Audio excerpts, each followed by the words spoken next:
এখানে আমি ছোট ছোট মূলা ডাটা সহকারে কেটে ভাপ দিয়ে নিয়েছি। আসসালামু আলাইকুম, সবাই কেমন আছেন? আশা করছি সকলে ভালো আছেন। আলহামদুলিল্লাহ আমি ভালো আছি। এখানে আলু, বেগুন, দুন্দল, মূলা সব সবজি একসাথে দিয়ে দিচ্ছি। সবজিগুলো আমি আগেই কেটে ধুয়ে পরিষ্কার করে নিয়েছি।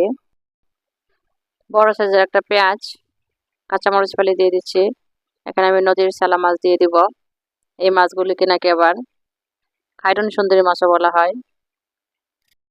1 চা চামচ থেকে একটু বেশি আমি হলুদ গুঁড়া দিয়ে দিচ্ছি। ছোট মাছে হলুদ গুঁড়া একটু কম দিলে ভালো লাগে। 1 চা চামচ মরিচ গুঁড়া, 1 চা চামচ ধনিয়া গুঁড়া, 1 চা চামচ লবণ। লবণটা আমি স্বাদ মতো দিয়ে দিব, লাগলে পরে আবার দিব। এবং 1 চা চামচ মরিচ সস।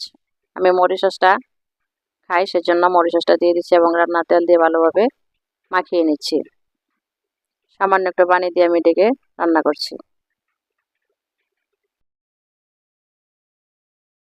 ঢাকনা তুলে আমি তরকারিটা দেখে নিলাম। উপরের মাছ এবং সবজি আবার একসাথে মিশিয়ে দিচ্ছি এবং ডেকে রান্না করব।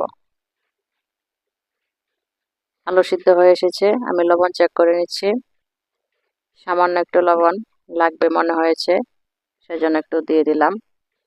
চামচ দিয়ে ডেপ ডেপ করে লবণ তরকারির সাথে মিশিয়ে দিচ্ছি। আমি ঝোল আরো কমিয়ে নিব, ভিজা ভিজা করে রাখবো।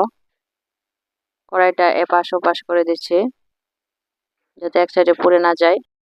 তরকারি হয়ে এসেছে, নামিয়ে নিব। মাছ মেশালি সবজি দিয়ে এই মাছ রান্না করলে কিন্তু অনেক মজা লাগে, খেতে অনেক ভালো লাগে।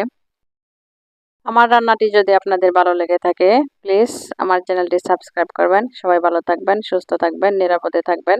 আল্লাহ হাফেজ।